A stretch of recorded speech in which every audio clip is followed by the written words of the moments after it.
With all-wheel drive and a potent 306 horsepower power output, the AMG-engineered A35 4MATIC hot hatch will give its brand a stronger presence in the core part of the hot hatch segment.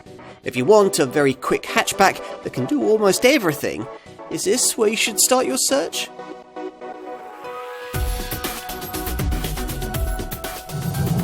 So here we are with yet another fast hatch offering four-wheel drive and a turbo engine putting out around 300 horsepower. It's such a familiar recipe, isn't it? But this is a popular sweet spot in the shopping rocket segment that Mercedes has never properly addressed. But that changes right here. The A35 is a more accessibly tuned take on the A45, the world's fastest hot hatch. But Mercedes claims that it's much more than just a warmed-up version of a company rep's A250. Now, true, it does share the same basic M260 series 2-litre engine as an A250, but to that unit, the Alfa Altebach engineers have added a twin-scroll turbocharger that boosts power to 306 horsepower and enables 62 miles an hour from rest to be reached in just 4.7 seconds on the way to a top speed that has to be artificially limited at 155 miles an hour. This unit is also relatively efficient for a car with this kind of performance. In restrained use, it's capable of returning 38.7 mpg on the WLTP combined cycle and 169 grams per kilometre of NEDC rated CO2.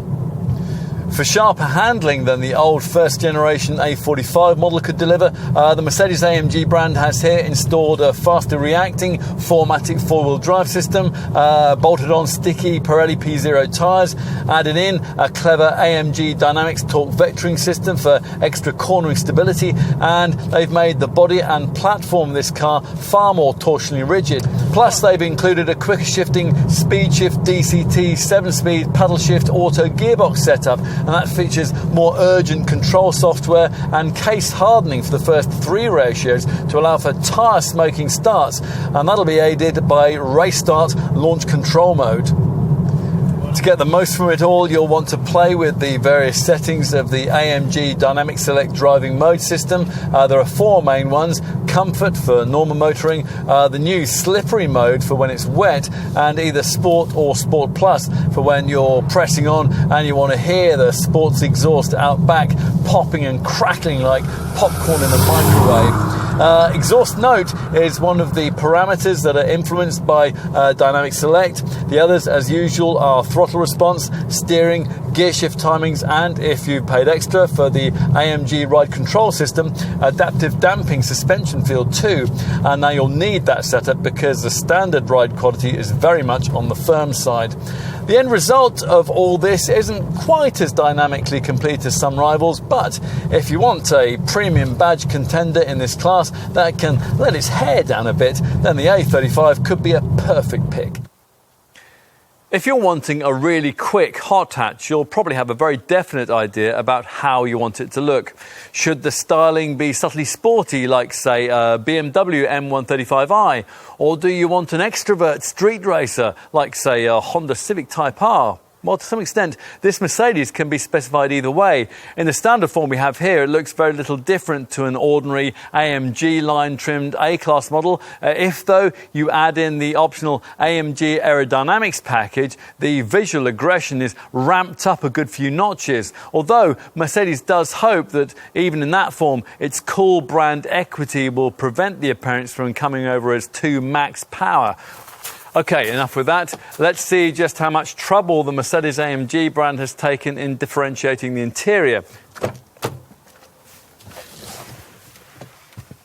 Get comfortable behind the huge, overtly flat-bottomed AMG wheel and the vents with their multicoloured lighting, and the Technofest screen display that festoons the top of the dash certainly distract your attention from the fact that the A35 specific changes made here are slight.